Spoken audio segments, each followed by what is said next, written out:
राम राम सा यूट्यूब का agriculture channel में थाको एक बार और स्वागत है। आज आप बात करा कृषि की प्रमुख क्रांतियाँ कि कृषि में कौन सी क्रांतियाँ हुई जो प्रमुख है और इम्पोर्टेंट भी है। प्रमुख क्रांतियाँ ये एग्रीकल्चर की एग्ज़ाम के साथ साथ आपको कोई भी कंपटीशन एग्ज़ाम हो उसके लिए कृषि से संबंधित क्रांतियाँ पूछी ही जाती है। तो आपको मैं आज प्रमुख क्रांतियाँ कृषि से संबंधित उसके बारे में बता दूंगा, ट्रिक के माध्यम से भी बता दूंगा। तो प्रमुख क्रांतियाँ पहले लिख देते हैं हम यहाँ क्रांति, यहाँ लिख देते हैं किससे संबंधित है, संबंधित है, और यहाँ लिख देते हैं जनक, कई का जनक कौन हुआ। पहली क्रांति कौन सी हुई? हरित क्रांति। ये इम्पोर्टेंट क्रांति है हरित क्रांति। संबंधित किससे है? खाद्यान्न उत्पादन से। किससे संबंधित है? खाद्यान्न उत्पादन से संबंधित है। और इनके जनक कौन हुए? जनक हुए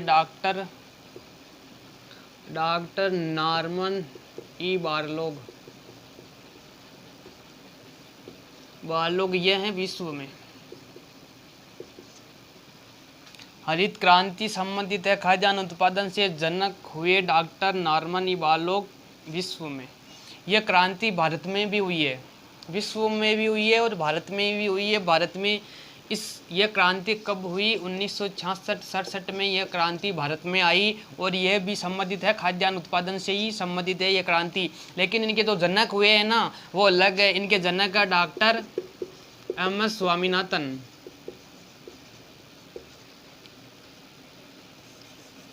स्वामीनाथन। यह हरित क्रांति के जनक है भारत के। इसमें कन्फ्यूज होने वाली बात नहीं है कि जनक में आप कन्फ्यूज मत हो जाना। डॉक्टर नॉर्मन ई बारलोग विश्व के है और एम.एस. स्वामीनाथन भारत के। अब नॉर्मन ई बारलोग से आप समझो कि ये बारला है, तो ये विश्व में कौन हो या? डॉक्टर नॉर्मन ई बारलोग बाहर का है और एम.एस. स्वामीनाथन ये भारत का है। इस बात से कन्फ्यूज मत हो जाना आप। और ये खाद्यान्न उत्पादन में चयनित फसलें कौन सी हुई? 6 प्रकार की फसलें इसमें ली गई थी हरित क्रांति में। तो चयनित फसलें मुख्य रूप से है गेहूं व धान। ये मुख्य रूप से चयनित है, ज़्यादा गेहूं पर प्रभाव पड़ा था। ये क्रांति कैसे हुई आपको मैं बता दूं कि जब जनसंख्या बढ़ने लगी तब खाद्यान्न की आपूर्ति है ना वो कम होने लगी, खाद्यान्न की मांग होने लगी। तो इन वैज्ञानिक साहब ने सोचा कि जनसंख्या बढ़ रही है तो खाद्यान्न की तो कमी होगी। तब उन्होंने नई किस्में गेहूं की 6 प्रकार में हुई थी ये क्रांति, हरित क्रांति 6 फसलों में हुई थी।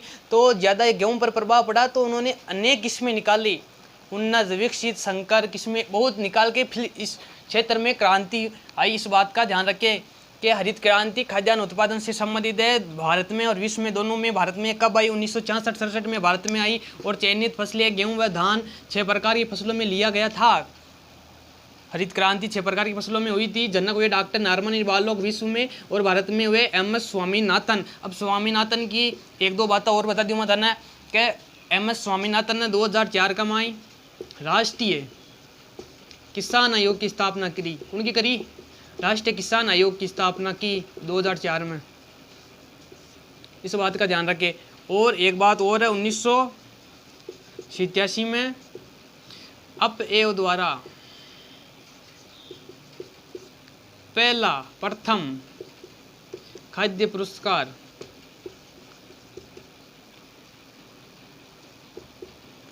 दिया गया।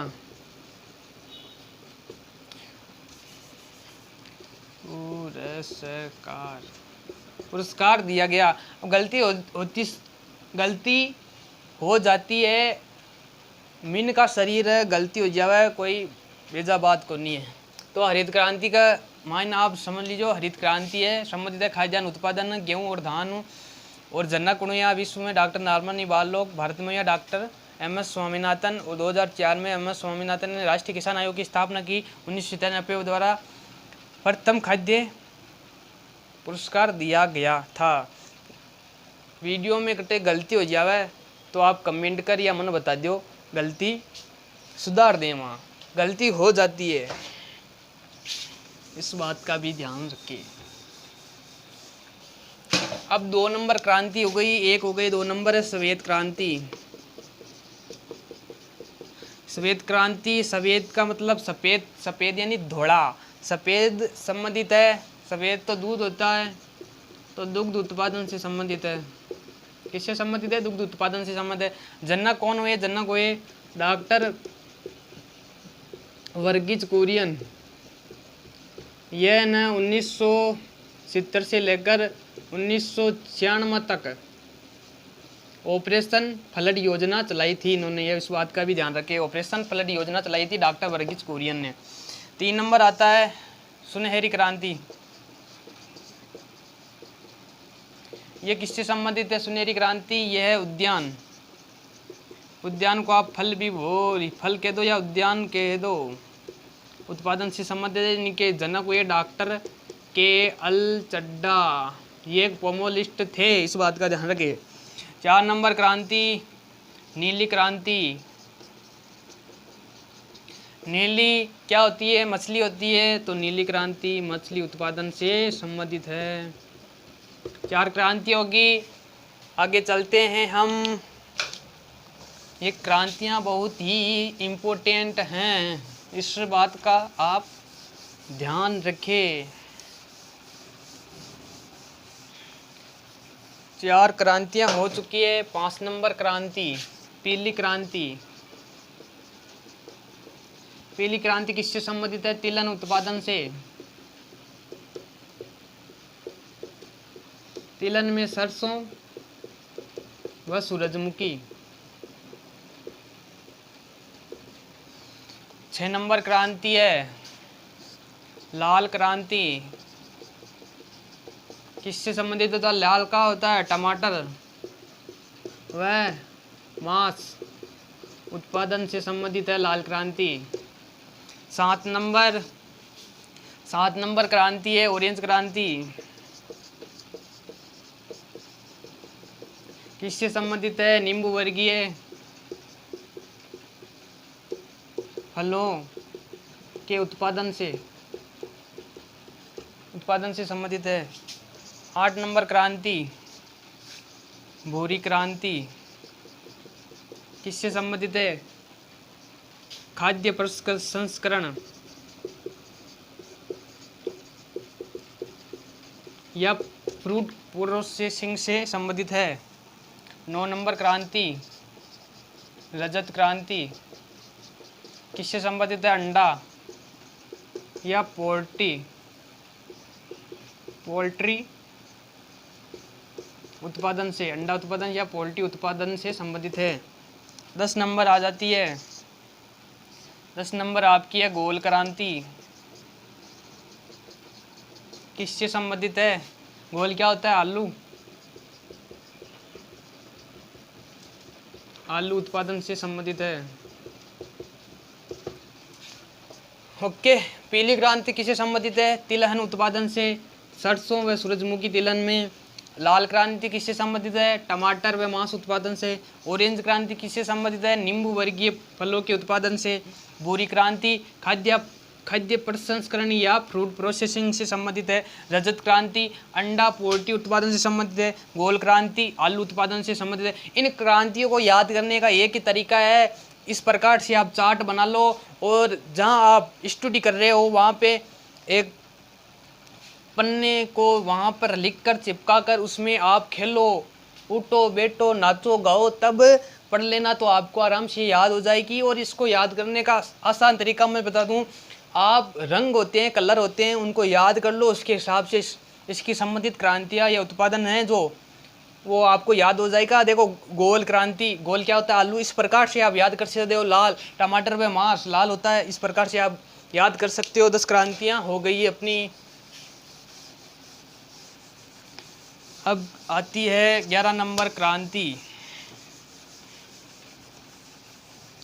यही है इसको याद रखने का आसान तरीका। 11 नंबर क्रांति कौन सी है? हरित सोना क्रांति किससे संबंधित है? बांस उत्पादन से। अब परीक्षा में कई बार ये भी क्वेश्चन आता है कि हरित सोना किसको बोला जाता है, तो आप बांस लिख सकते हो, बांस को हरित सोना भी बोला जाता है। 12 नंबर क्रांति है इंद्रधनुष।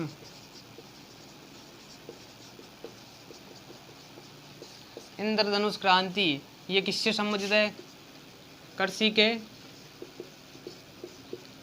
सभी क्षेत्रों से संबंधित है। उत्पादन सभी क्षेत्रों के उत्पादन से संबंधित है। कुछ भी लिख दो, आपको समझना आना चाहिए कि कृषि के सभी क्षेत्रों से उत्पादन है इंद्रधनुष क्रांति। 13 नंबर क्रांति गुलाबी क्रांति। गुलाबी क्रांति किससे संबंधित है? प्याज। गुलाबी होता ना प्याज, प्याज व झींगा उत्पादन से संबंधित है।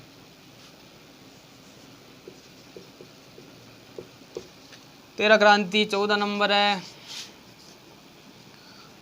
धूसर।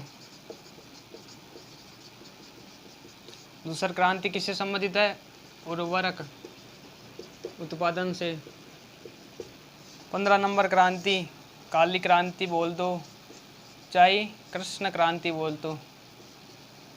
ये किससे संबंधित है? ये संबंधित है जेट्रोपा।